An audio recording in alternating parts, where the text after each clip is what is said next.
Olá, boa tarde. Estamos iniciando o programa Um Sentido para a Sua Vida. E hoje nós teremos uma palestra sobre a glândula pineal, ou epífise. É uma glândula muito estudada pelos médicos espíritas. E hoje nós trouxemos o Dr.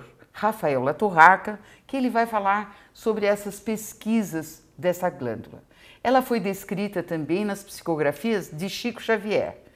Está muito interessante, mesmo porque ele fala do efeito placebo, da autocura. Vocês vão gostar.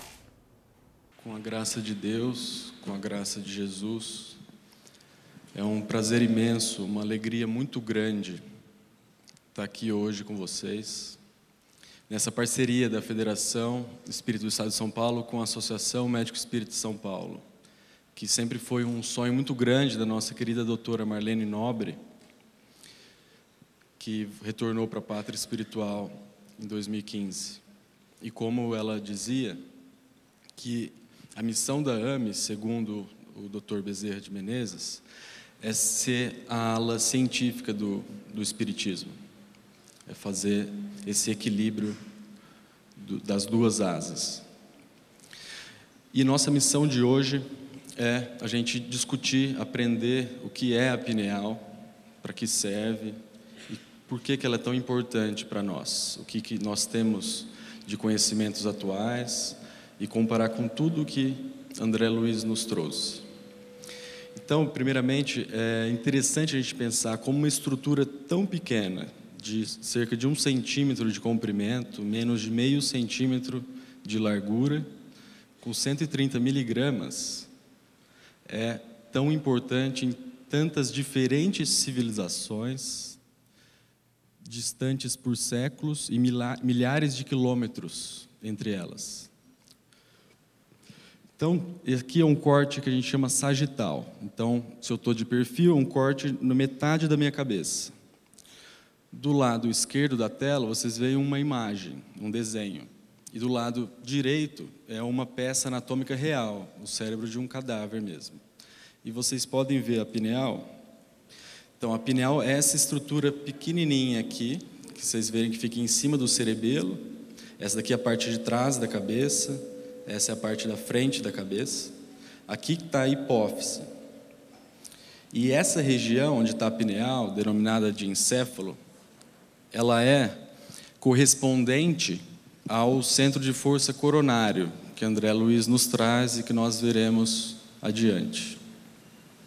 Então, há 5.000 anos atrás, na medicina hindu e medicina védica, na Índia, a pineal já era considerada como a janela para o mundo espiritual, a chave do poder mental e também aquela que tornava possível a capacidade de se entrar no estado meditativo.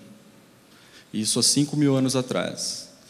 Além disso, a pineal também, por esses povos, há 5 milênios, era considerada o 6º chakra, que na terminologia trazida por André Luiz, pelo Francisco Cândido Xavier, é correspondente ao 6º centro de força.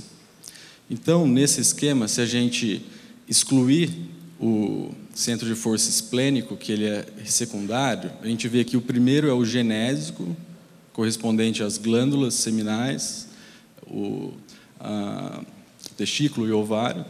Depois o plexo solar, onde está a região do pâncreas. Depois o plexo cardíaco, centro de força cardíaco, onde tem o timo, que é muito mais desenvolvida nos recém-nascidos. Seguindo pelo centro de força laríngeo, onde está a tireoide. O frontal, que é a região da hipófise, ou pituitária. E o coronário, o 6º centro de força, que é onde a pineal se encontra. Também na civilização egípcia, há milhares de anos atrás, um importantíssimo deus egípcio era o deus Horus. E essa figura corresponde ao olho de Horus. E ela tem uma correspondência anatômica com a região diencefálica.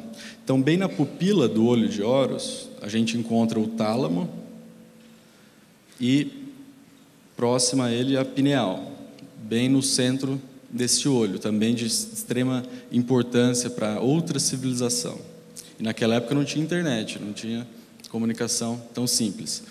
É interessante a gente ver como uma verdade, uma realidade, ela brota, ela sempre existe, mas ela brota no decorrer da história humana em diversas localidades e regiões, independente umas das outras, porque ela permeia tudo.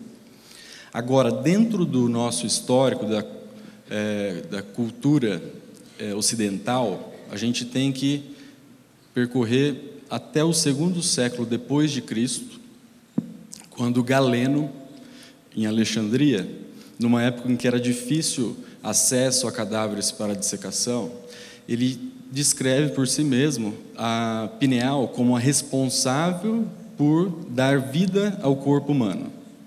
E ele cria essa ideia de que a pineal, esse modelo pneumático ventricular, é uma ideia um pouco primitiva, mas era o que eles conseguiam na época, né? Que ela funcionava como uma bomba hidráulica que injetava, levava os espíritos animais, que era o que dava vida ao corpo humano, no líquor, que é o líquido cérebro-espinal, que envolve o sistema nervoso central, os ventrículos.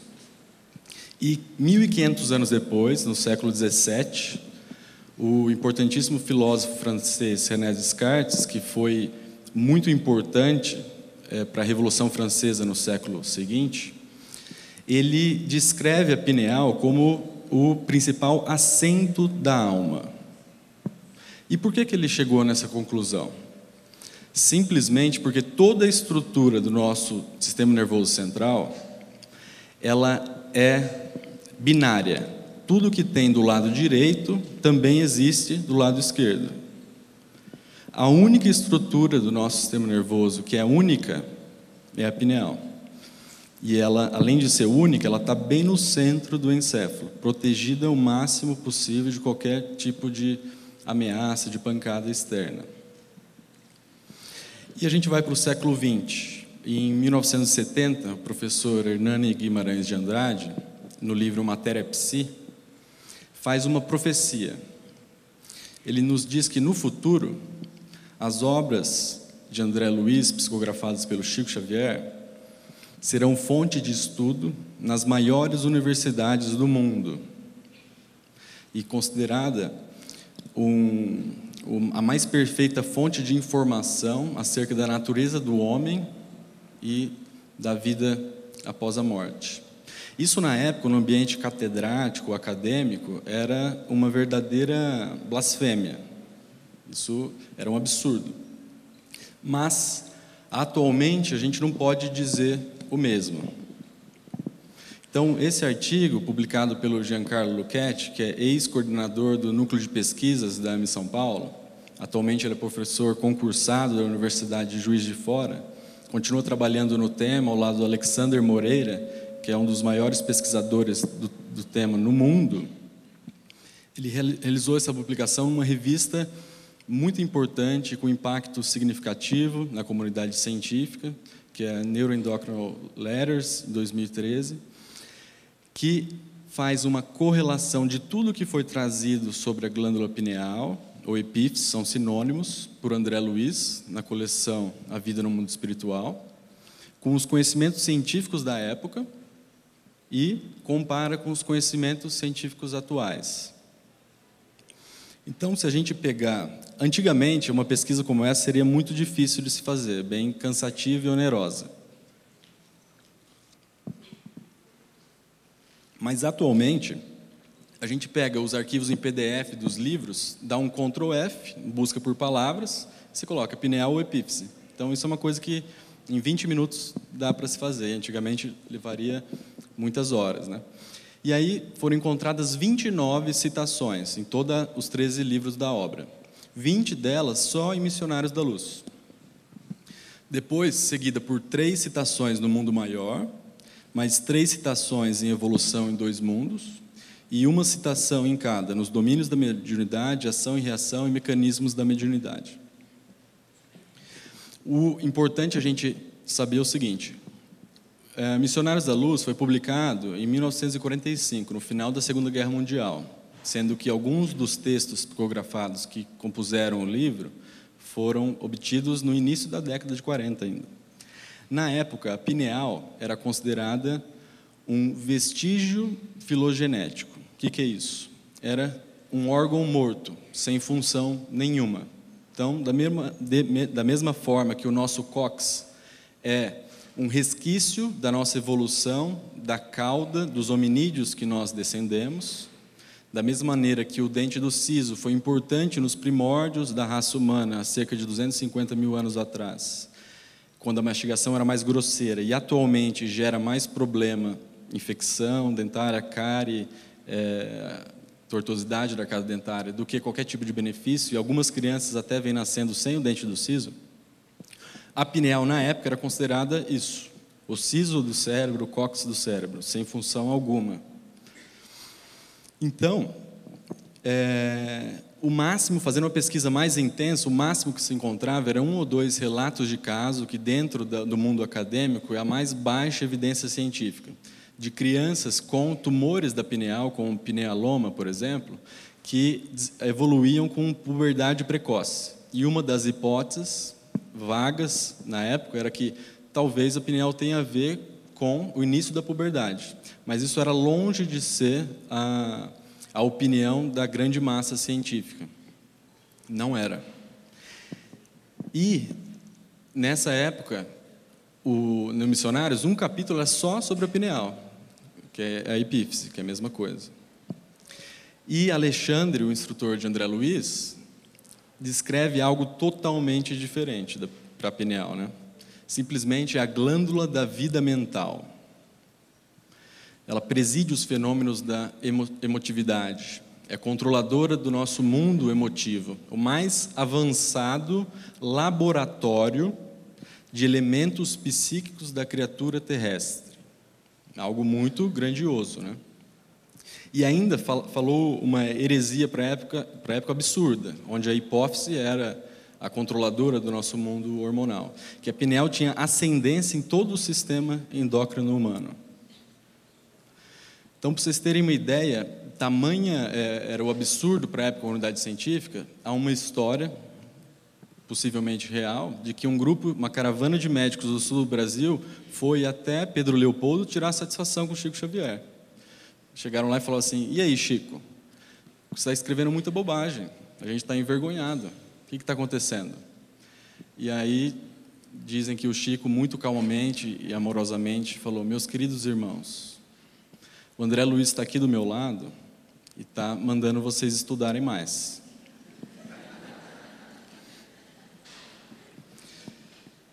Porque, de fato, não era nada compatível com os conhecimentos da época. E o André Luiz aí vai mais longe, o Alexandre, no caso, vai mais longe. Ele diz que as glândulas genitais produzem os hormônios do sexo, testosterona, estrógeno, progesterona.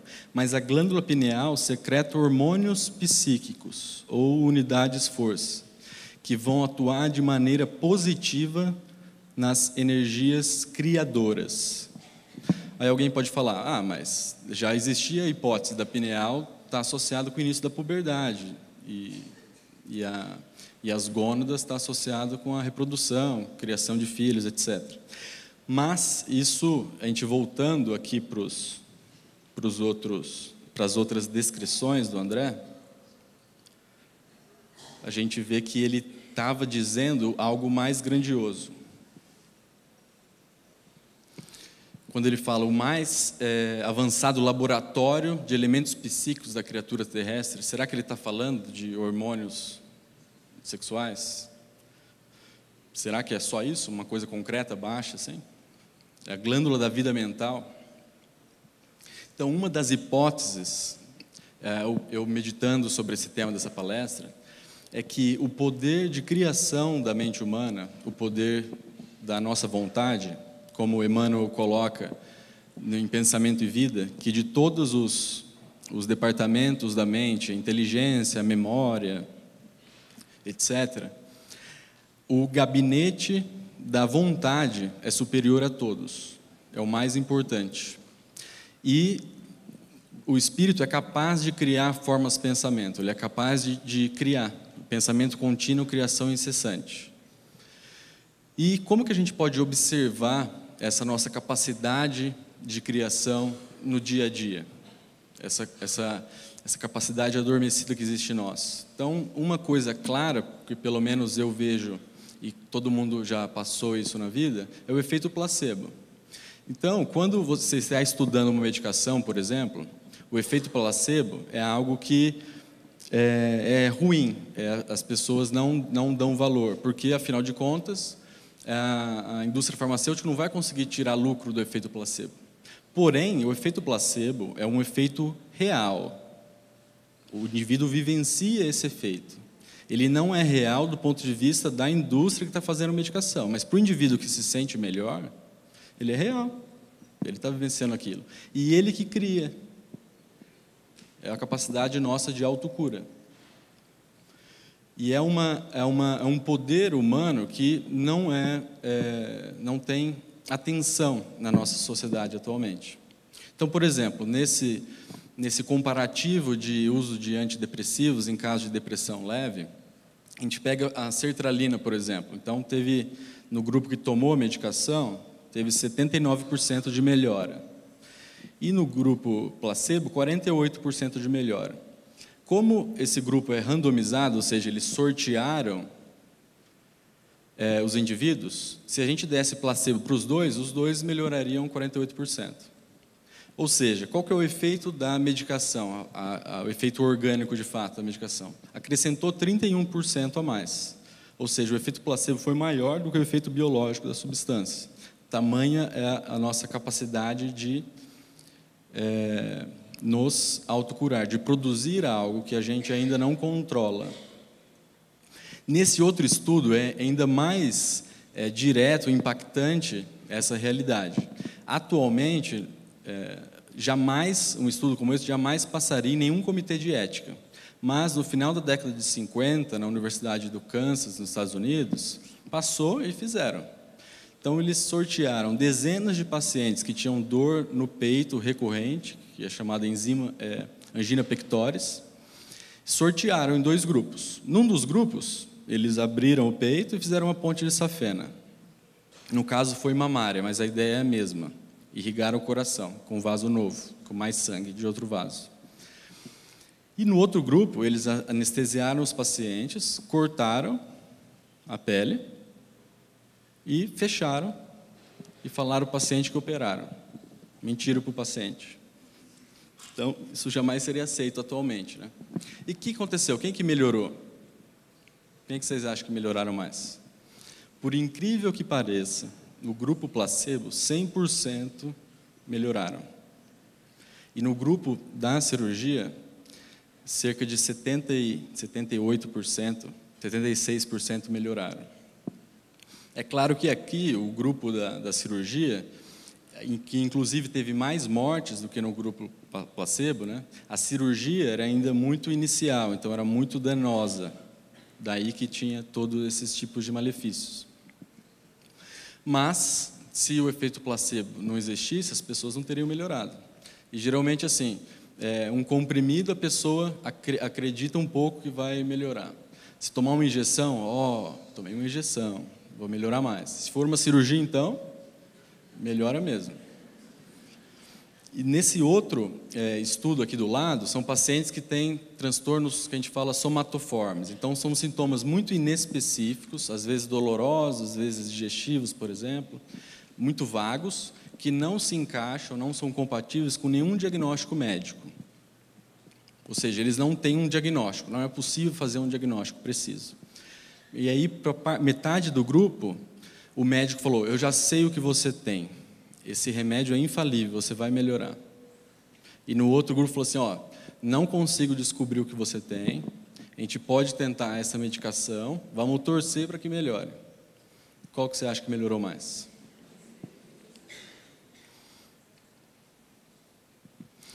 Então, Alexandre coloca, é a glândula da vida mental, onde reside o sentido novo dos homens, mas que na maioria de nós ainda dorme embrionária. É um poder que a gente ainda não controla, que às vezes aparece, que dá para a gente identificar dessa forma, mas que está muito incipiente em cada um de nós. Que poder é esse? talvez seja esse potencial criativo que temos que ainda não controlamos. Alexandre descreve ainda que as redes nervosas se comparam a fios telegráficos, que dão ordens imediatas da pineal para todos os departamentos celulares, suprindo todos os órgãos com energias psíquicas. Será que é importante nós suprirmos nossos órgãos com energias psíquicas? Será que a nossa mente influencia a nossa saúde? E aqui ele está descrevendo a pineal. Possivelmente, uma forma de explicar o efeito da autocura, o efeito placebo, por exemplo, que ele é real, para o paciente ele existe, tanto que ele melhora, e a gente não dá valor, mas é um poder que reside em nós, em cada um de nós. Agora, isso também ocorre para o mal. Então, no slide anterior, vocês viram o efeito nocebo?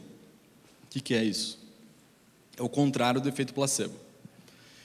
Então, eu vejo isso diariamente na minha prática clínica. Então, quando o paciente acredita que o remédio vai fazer mal, você já pode esperar que ele vai sentir tudo que está escrito na bula e mais umas coisas a mais. E tem alguns que são profissionais nisso.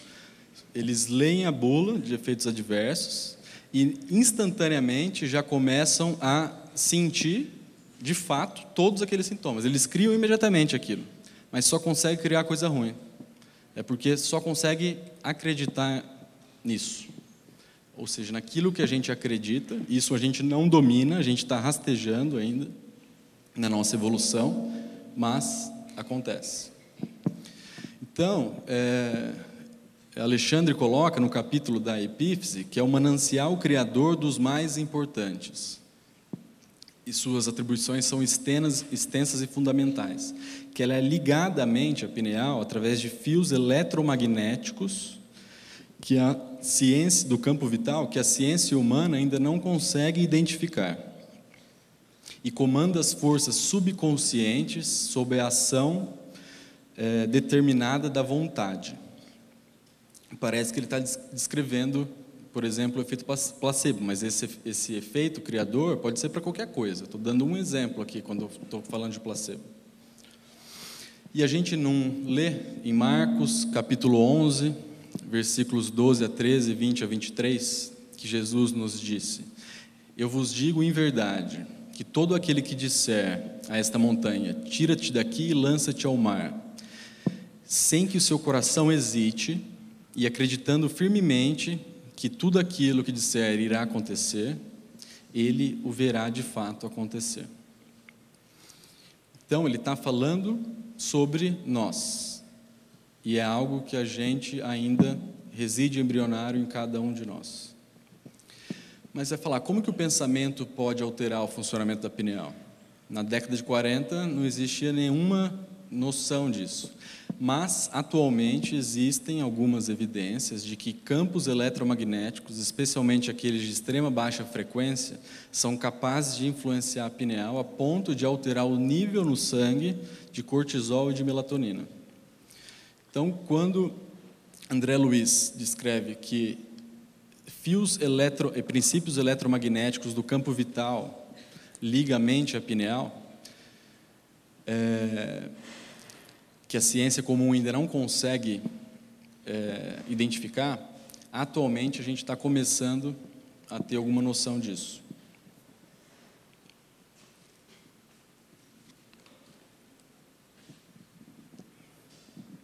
E Alexandre é mais enfático aqui, e aí ele está enfrentando a opinião científica da época, né? Não se trata de órgão morto, segundo velhas suposições.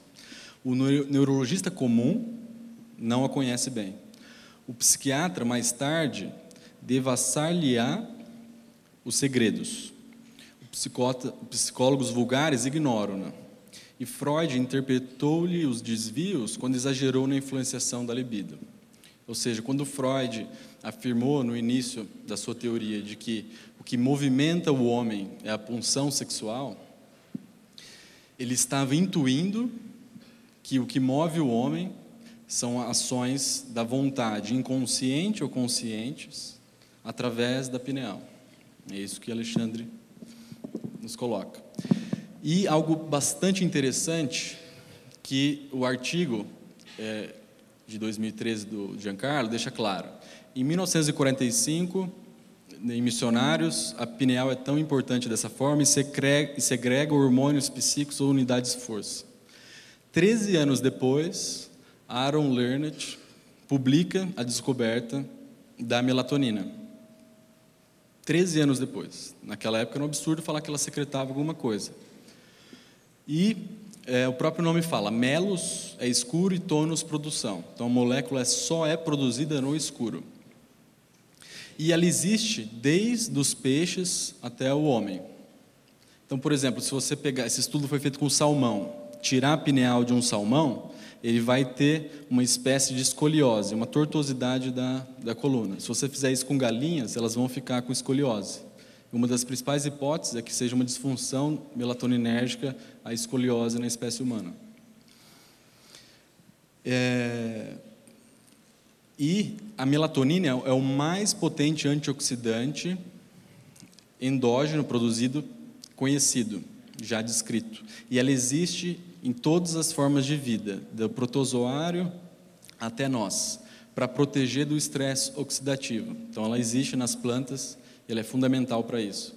É uma molécula que ela é sintetizada através do triptofano, que é um aminoácido essencial porque a gente precisa comer, a gente não produz internamente, então tem no arroz com feijão, proteínas animais, ovos, no leite, até banana tem. E não adianta se encher de triptofano, não.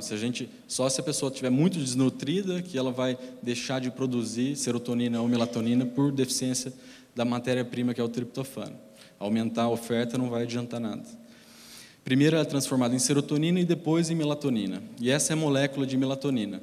Ela tem uma característica muito importante, que ela é solúvel em água e no meio lipídico, é meio gorduroso. Então ela atravessa a membrana celular, ela vai do cérebro para o sangue e atravessa a placenta. Então é a mãe que fornece melatonina para o embrião e para o bebê. E ela tem uma meia-vida muito curta, que é o tempo necessário para ela cair a metade da concentração no sangue. Se ela tivesse uma meia-vida maior, seria ainda mais difícil a gente acordar de manhã depois que acende a luz. Então, graças a Deus que ela não tem uma meia-vida maior, senão ia sofrer demais. E a via de produção da melatonina é bem interessante. Então, o estímulo luminoso chega na nossa retina, estimula lá os cones e bastonetes, vai até o núcleo supraquiasmático, que é importante no nosso relógio biológico, depois vai para o núcleo paraventricular hipotalâmico, desce até o nosso tórax, no gânglio simpático superior, que é o gânglio estrelado, e depois sobe até a pineal. Então, quando tem luz, esse estímulo luminoso transformado em estímulo elétrico, que vai lá na pineal e fala assim, nada de melatonina, para. Quando está no escuro, essa mensagem elétrica para de acontecer e a pineal fala, liberou geral, vamos bombar aí, e começa a produzir melatonina. E aí a gente começa a ficar com sono. E a espécie humana tem 250 mil anos aproximadamente, e há 130 anos a gente está com luz elétrica. E aí, quando está à noite, a gente acende a luz. E aí está associado com certeza com essa epidemia de disfunções do sono que nós vivenciamos. Importante é que a principal forma de luz que interfere na pineal é a luz do espectro azul, que tem dentro da luz branca. Então, o branco tem todas as formas, todas as cores em si, inclusive o azul. Então, se a gente usar a luz amarela à noite, vai ser melhor. Principalmente se a gente tiver um abajur alaranjado, vai ser melhor ainda. Então, facilmente a gente consegue, através dessa maneira, por exemplo, melhorar a saúde da nossa pineal, respeitando a fisiologia dela. E ela é um sinalizador circadiano, ou seja, ela informa para todo o organismo quando que é dia e quando que é noite. E, principalmente nos países lá da Europa, Canadá, Estados Unidos, mais próximos dos polos de altas latitudes, o efeito verão e inverno é muito importante. Então, qual que é a diferença para nós aqui em São Paulo de 21 de junho e 21 de dezembro? Então, 21 de junho a noite é desse tamanho. e 21 de dezembro, desse tamaninho. E a pineal dá todos esses sinais para todas as células de nosso corpo. E uma prova de que a pineal está associada com as nossas emoções, através da melatonina, por exemplo, que nós conhecemos atualmente, é a depressão sazonal do inverno, que é bem comum na Europa. Então, a depressão sempre vem no inverno. Se você dá a melatonina para essa pessoa, ela pode até piorar, porque ela está produzindo muito, fica sempre no escuro. A terapia não é com remédio nenhum. Terapia de exposição à luz. A pessoa fica exposta à luz, de preferência 12 horas por dia, uma luz branca que tem bastante espectro azul, e ela melhora espontaneamente. E a melatonina, ela cai o nível ao longo da vida. A gente nasce bombando de melatonina e vai diminuindo a produção com o envelhecimento. Isso é normal, isso é fisiológico. Não existem correlações de que a calcificação da pineal está associada com menor função, não. E nem com a idade também. Tem bebês que têm a pineal calcificada, recém-nascidos. E isso não quer dizer que ela funciona mais ou funciona menos. A gente tem 3 tipos de receptores de melatonina, ou seja, o corpo inteiro entende essa molécula, e as funções dela são tão extensas, atualmente conhecidas já, que ela é considerada um perfeito organizador biológico. Então, ela é um hormônio, então a gente não pode tomar sem orientação médica. Ela tem ação de um fator tecidual, tem ação anti-inflamatória, de controle glicêmico, ou seja, como coadjuvante no tratamento da diabetes, ela melhora e pode prevenir o desenvolvimento de diabetes por melhorar a sensibilidade à insulina.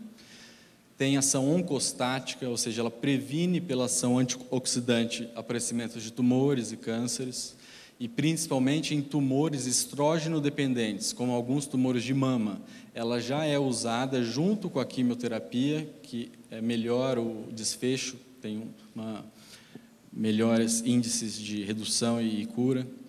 Ela regula a pressão arterial, tem uma ação hipotensora, também pode ser usada como coadjuvante no tratamento da hipertensão, além de ser um potente antioxidante.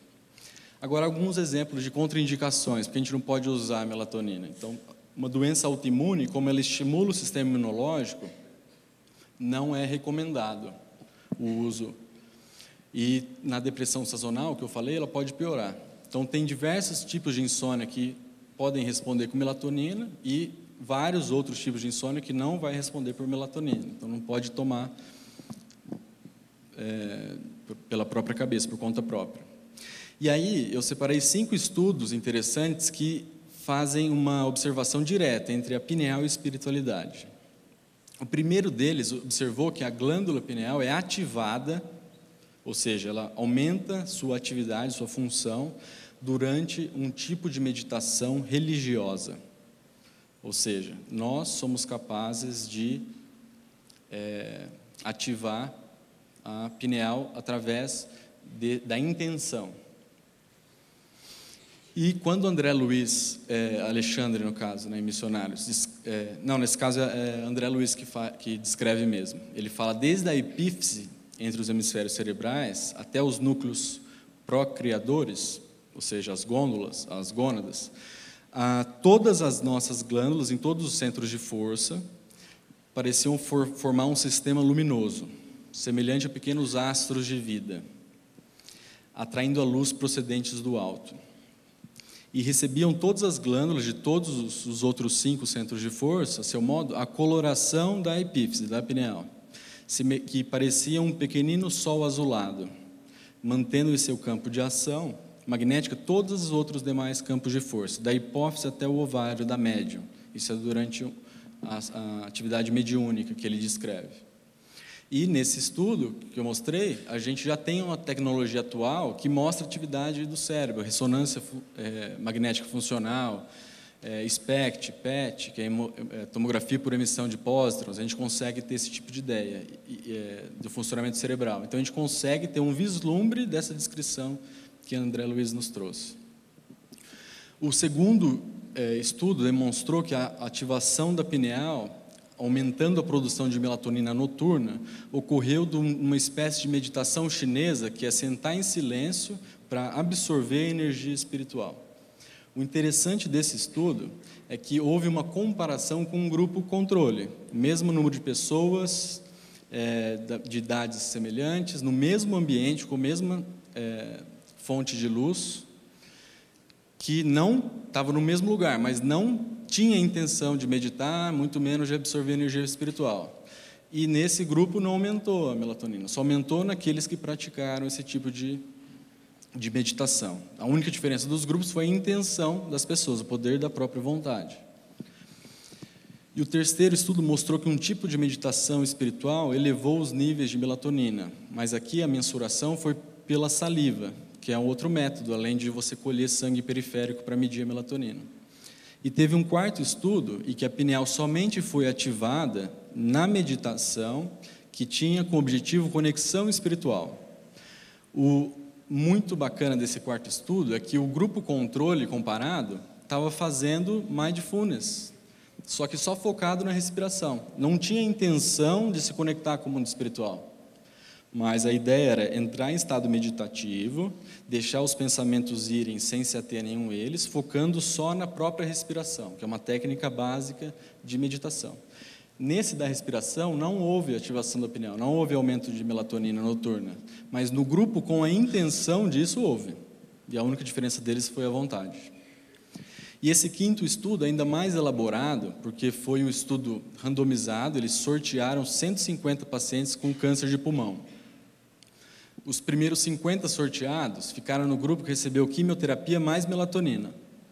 Os outros 100 foram sorteados para o grupo do tratamento padrão, só quimioterapia. E aqueles que receberam melatonina tiveram uma melhora mais significativa. E o mais interessante é que a melhora foi proporcional com o nível de espiritualidade do paciente. Ou seja, o paciente, de acordo com o nível de espiritualidade dele, que a gente pode mensurar em algumas escalas, por exemplo, previu a sensibilidade, o melhor aproveitamento da melatonina no tratamento, digamos assim. Esse outro estudo ele foi produzido pela Associação Médico Espírita, pelo Movimento Médico Espírita, através do Marco Aurélio, lá de Goiás. E o orientador foi o Giancarlo, o mesmo que publicou aquele artigo que a gente viu no começo. E a ideia foi estudar a mediunidade. Então, viram sinais vitais, pressão arterial, frequência cardíaca, dosaram melatonina, noradrenalina, fizeram até eletroencefalograma em 20 médiums e 20 controles, que são as pessoas que ficavam na sustentação espiritual no mesmo ambiente, no mesmo horário. E o que foi encontrado? Então, nos médiums, foi encontrado maior frequência cardíaca, maior produção de noradrenalina, o sistema simpático estava mais ativado e o hormônio da tireoide também estava aumentado. Tudo isso estava aumentado e nos médiums estavam diminuídos. Nos não médiums estavam diminuídos. E o que isso quer dizer, então? Quer dizer que o sistema nervoso simpático, que é aquele que é descrito como de luta ou fuga, quando a gente está na adrenalina, vai atravessar a rua, um carro quase atropela, a gente tem que, uma ameaça de assalto, a gente tem que correr ou lutar. Esse é o sistema simpático. Ele estava ativado nos médiums. E a gente voltando para missionários, no capítulo psicógrafo, Alexandre explica a André o que acontecia no médium. Lá em 45, o sistema nervoso simpático recebeu auxílios energéticos e o sistema nervoso central foi convenientemente atendido para que não se comprometa a saúde do trabalhador, do médium. O nervo vago é aquele que controla o oposto, o parasimpático. Ele foi defendido da nossa influenciação contra qualquer choque nas vísceras. Quando o simpático está aumentado, o sangue vai para onde interessa, vai para o músculo para você correr, vai para o cérebro e para o coração. Sai sangue da pele e do intestino principalmente. E aí, se tiver muito aumentado, pode ter uma falta de sangue para o intestino, uma isquemia transitória, por exemplo.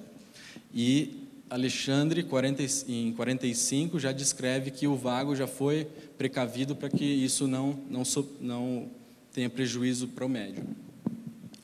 E Alexandre ainda fala que as glândulas suprarrenais, que estão relacionadas com o sistema nervoso simpático que produz a adrenalina e noradrenalina, eles receberam um acréscimo de energia para que se verifique a acelerada produção de adrenalina, justamente o que foi encontrado maior nos médios na pesquisa. Além disso, e o eletroencefalograma, o que encontraram? Então, nos médios, encontraram um padrão específico, com maiores potência beta, teta e gama. Mas o que quer dizer isso? É um padrão específico que acontece quando a gente está com uma demanda aumentada da atenção. É chamado efeito Stroop. Então, por exemplo, se eu pedirem para vocês lerem, falarem a cor de cada palavra, vocês terão que suprimir o impulso de ler a palavra. E vai requerer atenção e concentração e vontade. Então, você tem que falar, por exemplo, verde, amarelo, vermelho, preto, verde, azul, vermelho, e assim por diante, em vez de ler. Você tem que fazer um esforço. E foi esse tipo de efeito no eletroencefalograma que foi encontrado. E aí? A gente recorre a Alexandre de novo. Então, Alexandre coloca: este irmão não é simples aparelho, é um espírito que deve ser tão livre como nós. Mas, a fim de se prestar ao intercâmbio desejado, ele precisa renunciar a si mesmo, com abnegação e humildade, que são os primeiros fatores de acesso à permuta com as regiões elevadas. Será que requer esforço? Será que requer uma atenção concentrada?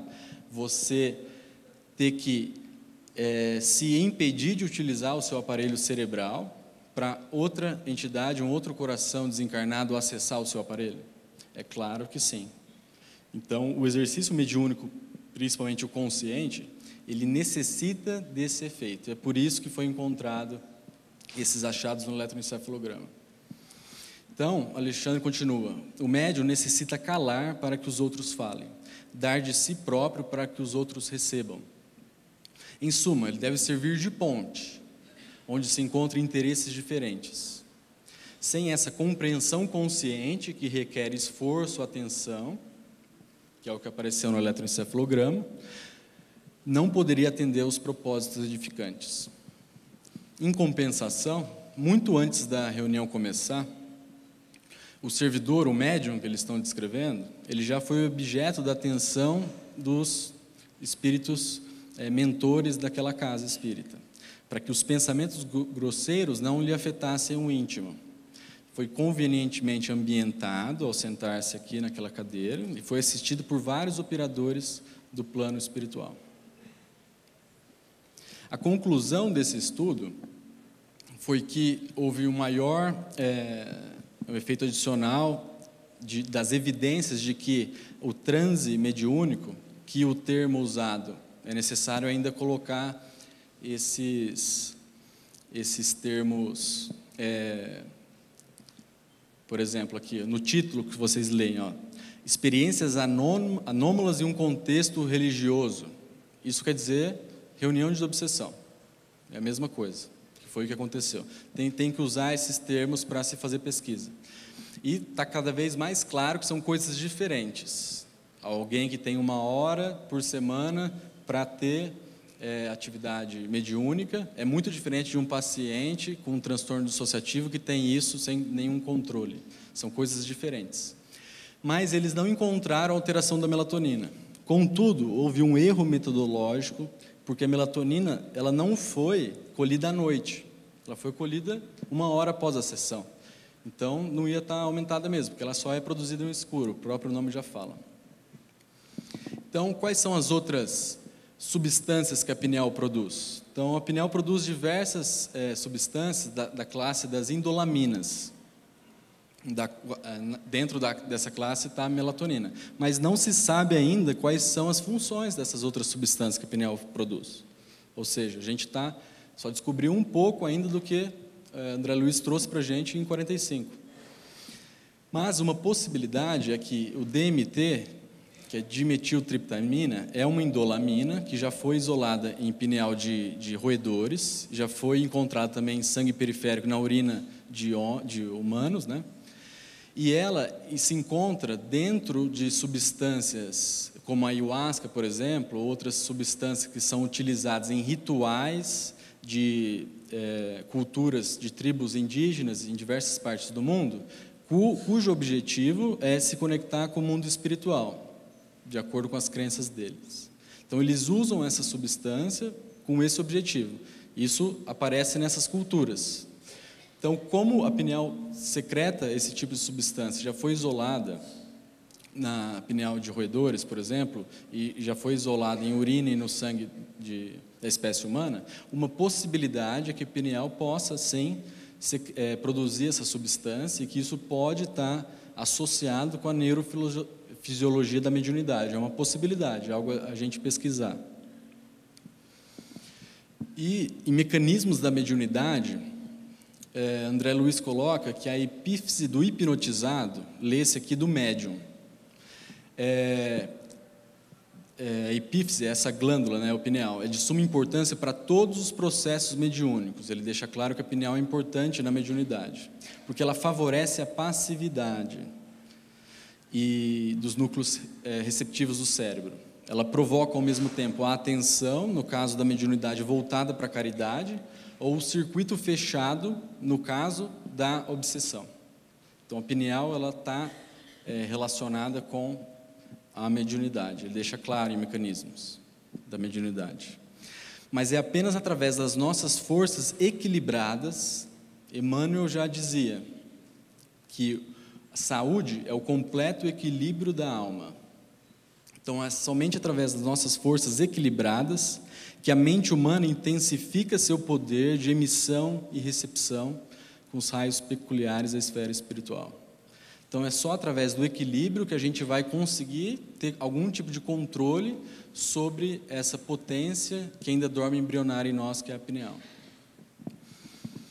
Então, o que em 1940 era uma heresia, e o Alexandre coloca, o neurologista comum não o conhece bem. Atualmente, a gente já sabe que a pineal, através da melatonina, ela está relacionada com todos esses transtornos. Desde demência, como o Alzheimer, em que é usado melatonina para diminuir a agitação noturna, melhorar o sono. Nas cefaleias, principalmente aquelas induzidas por disfunções do sono, cefaleia é dor de cabeça. A melatonina é muito útil, pode até remitir alguns casos desses. No Parkinson, a pineal está associada com o funcionamento da dopamina através da melatonina. A melatonina influencia em muito o nosso sistema imunológico e através disso tem ação no câncer, porque o nosso sistema imunológico, ele reconhece células tumorais com mutações e mata essas células. São as células natural killers. Elas evoluíram conosco para prevenir a gente de desenvolver tumores. E a pineal ativa, a melatonina ativa essa célula. Então, a gente usa atualmente melatonina, terapia de exposição à luz, agonistas de melatonina, como o Halmeteron. Na década de 40, o psiquiatra mais tarde devassar-lhe-á os segredos. Atualmente, a gente sabe que a pineal está relacionada com transtorno bipolar, transtorno depressivo, esquizofrenia, transtorno de ansiedade. O transtorno bipolar, como vocês vão ver na parte da tarde com o Leandro, é um quadro em que o desafio reencarnatório daquele indivíduo é encontrar equilíbrio. E é necessário que ele tenha rotina, que ele aprenda a respeitar o descanso necessário do corpo através do sono. Só a privação do sono no transtorno bipolar é suficiente para desestabilizar o paciente e até dar uma virada maníaca. Então, a melatonina é extremamente útil nesses casos, porque ajuda o paciente a ter esse tipo de controle, a dormir bem. Na depressão, alguns casos de insônia, a melatonina cai muito bem e até existe um medicamento, um antidepressivo, elaborado com esse conhecimento, que é a agomelatina. Ele é um agonista da melatonina e ela trata vários casos de depressão com muita eficiência em casos leves a moderados. Ela não age com serotonina, ela age na melatonina e trata a depressão. Vocês terem uma ideia da importância. Na esquizofrenia, também o sono é extremamente importante, diminui a descompensação dos quadros através da melatonina, e na ansiedade, a insônia é a regra. Então, a melatonina é muito útil também. Então, Alexandre continua, que a pineal segrega delicadas energias psíquicas e ela conserva ascendência em todo o sistema endócrino. E ligadamente, a pineal comanda as nossas forças subconscientes através da ação determinada da vontade. Vontade, seja essa consciente ou uma vontade inconsciente, por exemplo, o medo daquele paciente que lê a bula, isso é capaz de criar. A gente ainda não tem essa capacidade desenvolvida, mas a gente pode começar a desenvolver agora. Então, é nela, na epífise, que se encontra o sentido novo dos homens. Só que essa potência, ainda, mas não por muito tempo, reside embrionária em nós. Obrigado.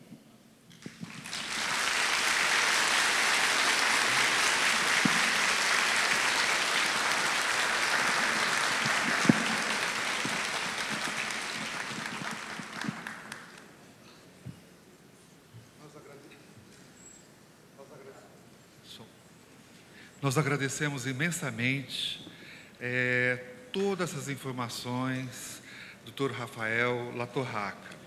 Nós teremos agora 10 minutos para algumas questões e resposta do nosso querido amigo. Doutor, uma das perguntas é a seguinte, foi falado glândula pineal e epífise. O órgão, esse mesmo órgão, possui essas duas nomenclaturas? Exatamente, epífise era o nome antigo, né? Mas são sinônimos, eles indicam a mesma coisa, exatamente a mesma coisa. Atualmente usa-se mais pineal. Uma outra questão, qual a influência da glândula pineal sobre a concentração e memória? O senhor acabou de dizer que o Alzheimer e as outras, digamos, doenças, existem um relacionamento. A pergunta é essa, qual a concentração e memória? Memória é fundamental. Então, já é conhecido que a gente só consolida uma memória através do sono. Ou seja, a melatonina é fundamental para que a gente consiga memorizar as coisas, formar memórias de longo prazo. Agora, quanto à atenção, a via que ela pode interferir, então, uma possibilidade, isso não está bem estabelecido cientificamente, mas se o indivíduo tem uma sensibilidade mediúnica, que a gente acabou de ver, que depende muito da pineal, e ela não está treinada, ele vai estar sobrecarregado com informações do plano físico e muito mais do plano espiritual. Vai ser difícil ele se concentrar. Então, seria uma maneira da pineal influenciar a concentração. Além disso, uma coisa que também já está, está bem estabelecido. Se a gente não dorme bem, nossa capacidade, nosso desempenho cognitivo em atividades que requerem atenção, cai muito. Ou seja, se a nossa pineal estiver afinada com o planeta, se a gente tiver em equilíbrio, a gente vai ter um melhor desempenho em atividades cognitivas que demandam atenção. Existem algumas perguntas que são basicamente o mesmo assunto, mas tem uma pergunta aqui que, por exemplo, as pessoas que trabalham geralmente à noite inteira, principalmente em várias empresas, durante o dia, se esse sono produz com qualidade essa melatonina, mesmo que seja em um quarto escuro, com as adequações necessárias, se ela é produzida da mesma forma que à noite? Então, eu me sinto até inibido aqui. A Fernanda está aqui, ela é super especialista em pineal, ela poderia responder muito melhor essa pergunta. Mas vocês mesmos podem responder. Então, se a gente fica a noite inteira acordado e dorme durante o dia, é a mesma coisa? Não é. Ou seja, de fato, não é a mesma coisa. E o Prêmio Nobel de Medicina desse ano está associado com o relógio biológico, mas foi a descrição molecular disso. Então, se identificaram 3 proteínas e o funcionamento genético delas, um mecanismo de autocontrole, que ciclam a cada 24 horas, e isso faz com que a célula saiba que passou o tempo, quando que é noite, quando que é dia. Então, a melatonina ela é um fator importante, mas não é o único. Então, a gente evoluiu por 250 mil anos, a espécie humana, e é uma espécie diurna. Numa encarnação, a gente não vai conseguir se transformar numa espécie noturna. Ou seja, tem consequências, infelizmente, para a saúde física, maior predisposição a doenças metabólicas, infarto, até tipos de câncer, quando a gente avulta o nosso organismo dessa maneira. Porém, é uma escolha que os indivíduos do turno noturno devem fazer conscientes. Tantos anos que eu vou ficar nessa atividade, etc. Mas eles devem ter consciência desses impactos. É uma outra pergunta. Existe algum estudo do índice alto do TDAH associado a esse estudo centrado na glândula pineal? Infelizmente ainda não. Então, TDAH é um transtorno bastante heterogêneo. Então, as amostras são muito diferentes. Quando tentam criar um padrão de funcionamento cerebral para o TDAH, a heterogeneidade, a diferença dos pacientes é muito difícil. Então, nem isso conseguiram, acho, estudos com a associação da pineal com o TDAH, eu desconheço, mas seria um método de pesquisa bastante interessante. Doutor Rafael, uma outra pergunta interessante. Pacientes, após tratamento de quimioterapia, há perda na produção desses hormônios pela glândula pineal? Eu desconheço. Tem, Fernanda? Tem perda? Tem diminuição?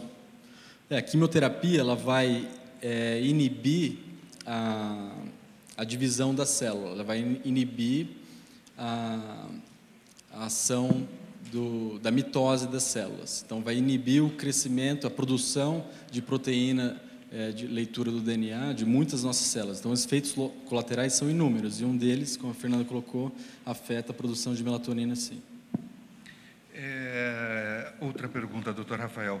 Qual a relação entre a glândula pineal e o sonambulismo? O sonambulismo é um distúrbio do sono, e principalmente das fases profundas do sono.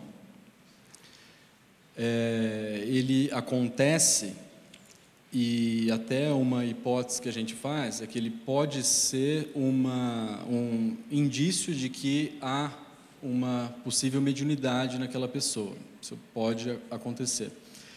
Mas eu não tenho conhecimento da pineal no sonambulismo. Mas com certeza tem ação. E uma última pergunta, porque o nosso tempo está se esgotando.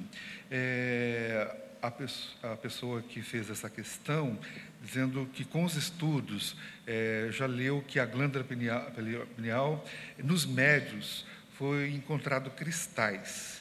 Isso é correto, doutor? É diferente entre um médium e uma pessoa que não tenha essa mediunidade tão Então, como acentuada? Eu falei, a calcificação da pineal, ela acontece e não tem relação estatística com idade, nem com a atividade da glândula. E nunca foi feito uma pesquisa de fazer tomografia, por exemplo, em médiums, pelo menos que eu conheço, apenas com um foco para ver a glândula pineal. Então, se não tem correlação da calcificação com o grau de função, se é maior ou menor da pineal, eu acredito que a gente pode não ter correlação. Mas é uma coisa que a gente não sabe ainda. Gostaram da palestra? Muito obrigada, Dr. Rafael Latorraca. E se vocês tiverem alguma dúvida, fiquem à vontade. Nosso e-mail, divulgação@fiesp.org.br. Até a próxima semana, se Deus quiser.